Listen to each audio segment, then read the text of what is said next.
Okay, first of all, just a note on the format of the question. We're asked what are the possible power and toughness is that the mimeoplasm can have. Clearly, in a game situation, when you're judging at a tournament, you won't be allowed to answer this kind of question.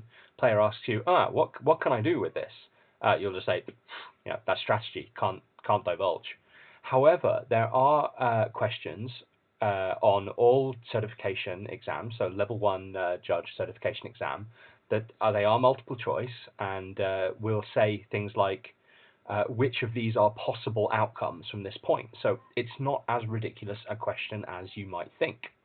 So let's go with the easy one first, and a simple one to trip up on. As the mimeoplasm enters the battlefield, you may exile 2 creature cards.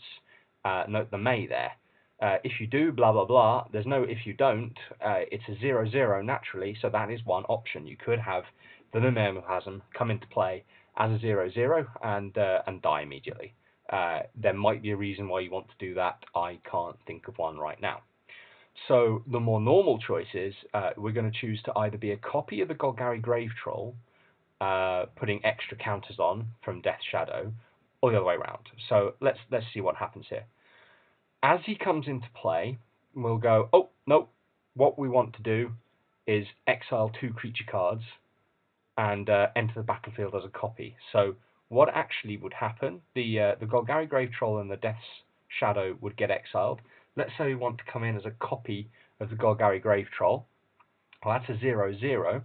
We're going to add counters equal to the power of the other card. Now, Death's Shadow has an interesting ability here where he gets -X, -X, where X is your life total. You might think, oh, sorry, bit of a question wrong there. You are at 10 life. The fact that that was mentioned in the question might lead you to think that Death Shadow has a characteristic defining ability, which would have his power be 3 at this point, but you'd be wrong. That's not a characteristic defining ability. It's a static ability that modifies Death Shadow's power and toughness whilst it's in play. In the graveyard, it's still considered to be a 13-13, regardless of your life total, which is quite nice in this situation because you end up with a 13-13 Golgari Grave Troll. I don't believe you get any counters for there being creatures in the graveyard at this time because you have actually exiled both of these in order to bring the mimeoplasm into play. So you could have a 0-0 mimeoplasm. You could have a 13-13 Golgari Grave Troll. What happens if we do this the other way around? We could be a copy of Death Shadow, but have the number of counters equal to the Golgari Grave Troll's power. All that is a 0-0. So you would be a Death Shadow with no additional counters on, which would mean as your life total is at 10, he'd come in as a 3-3, which doesn't seem as great as the other option.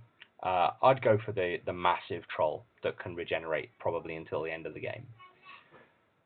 I hope you've enjoyed the quiz.